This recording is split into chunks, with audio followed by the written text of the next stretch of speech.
Leader.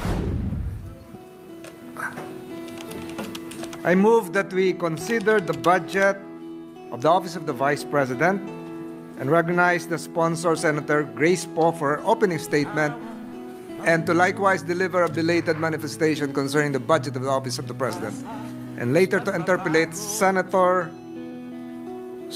Bongo. I so move, Mr. President. Senator Grace Poe is hereby recognized. Thank you, Mr. President. I would just like to insert into the records the budget for the Office of the President earlier, and also our message of welcome to the delegates that were here earlier. And now I would like to welcome also the Office of the Vice President, headed by the Vice President herself, Honorable Vice President Sara Duterte. It is my duty to present the body's consideration the budget of the Office of the Vice President.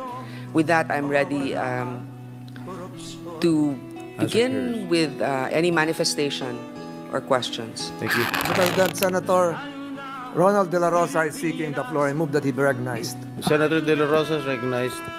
Thank you, Mr. President, Majority Leader.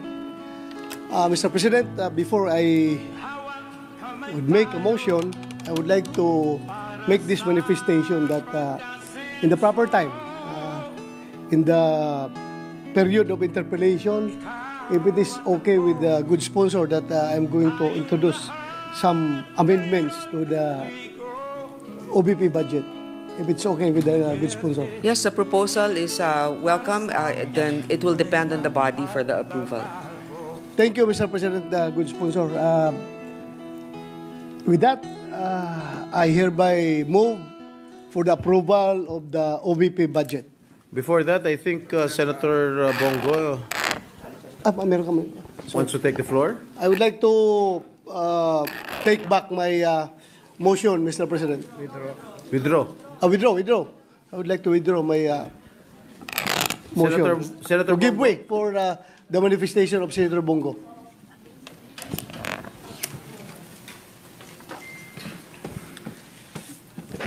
Thank you, Mr. President. As we know, the Office of the Vice President ang ikalawang pinakamataas na opisina sa ating gobyerno.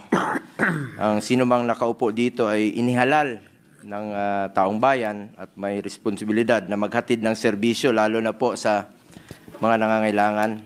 Sa totoo lang po, inihalal po ang Vice Presidente hindi lamang para umupo sa pwesto at maging spare tire. Kung gusto naman pong magtrabaho, ay bigyan po natin siya ng pagkakataong magtrabaho. Inihalal po siya na maglingkod at tumugon sa mga pangangailangan ng ating mga kababayan.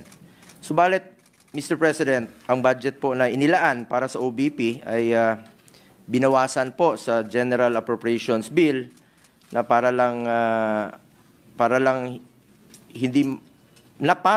bang hindi mahalaga ang kanilang mandato.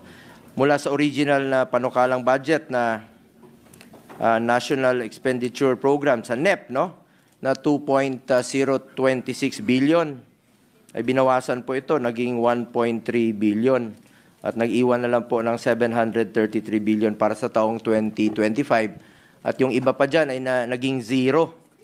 Mr. President, nakapagsagawa ng ating mga mahalagang programa po ang OBP na may direktang benepisyo naman po sa ating mga kababayan tuwing may bagyo, nasasalanta, tumutugon naman po ang Office of the Vice President.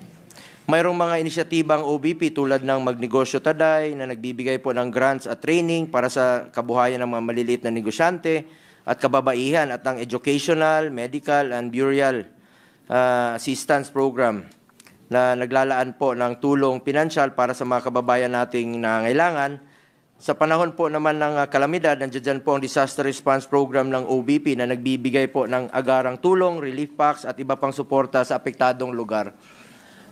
Kung tayo nga na sa legislative ay tumutulong tayo, hindi natin nililimitahan ang sarili natin bilang mambabatas lamang. Ang trabaho naman natin, representation, constituency at legislation, lalo na po ang Office of the Vice President na executive yung function nila.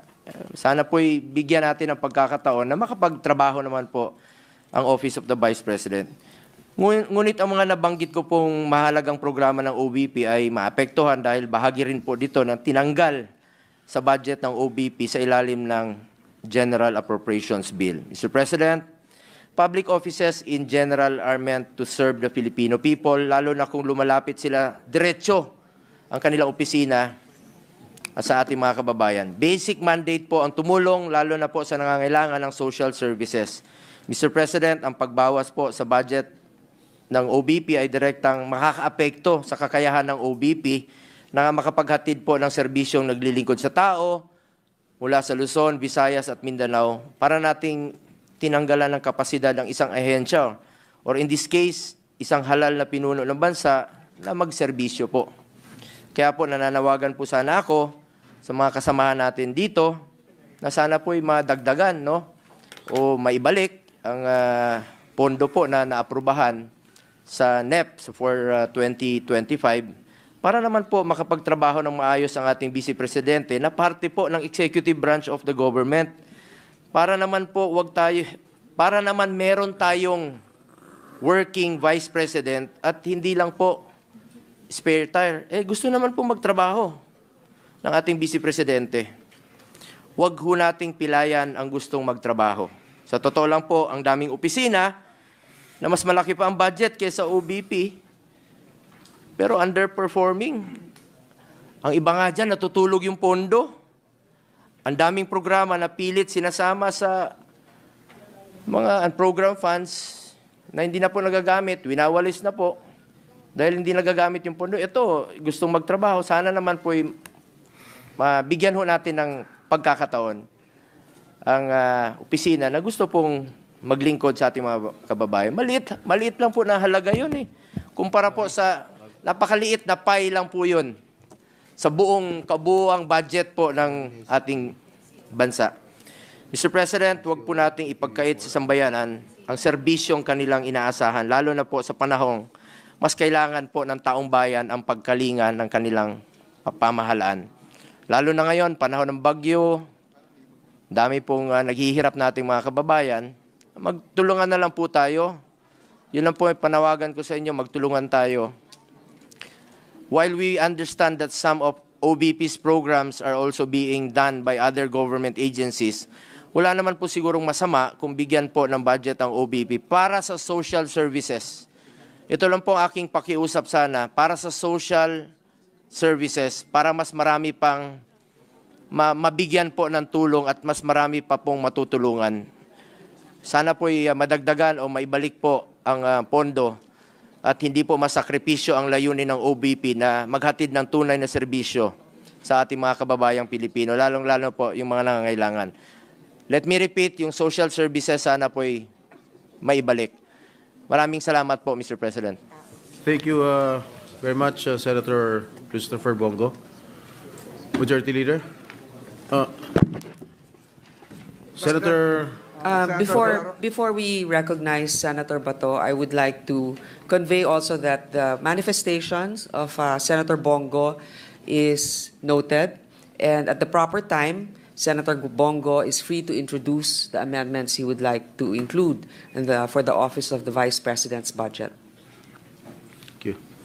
Yes, what is the pleasure of Senator De La Rosa? Mr. President, I would like to move for the approval of the OBP budget. I second the motion. Is there any objection? There being none, the motion is hereby approved. President, I seek a 1-minute suspension. Session is suspended for a minute.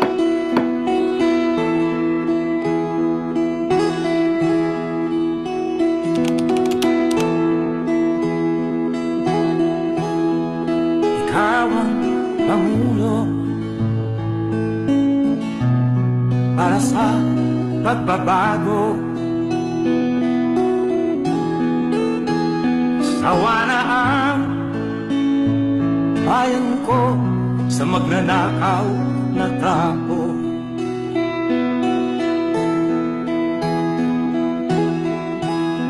Madilim na kahapon, ikaw ang mataahon. Sa piling mo, di ko mawawala ang korupsyon.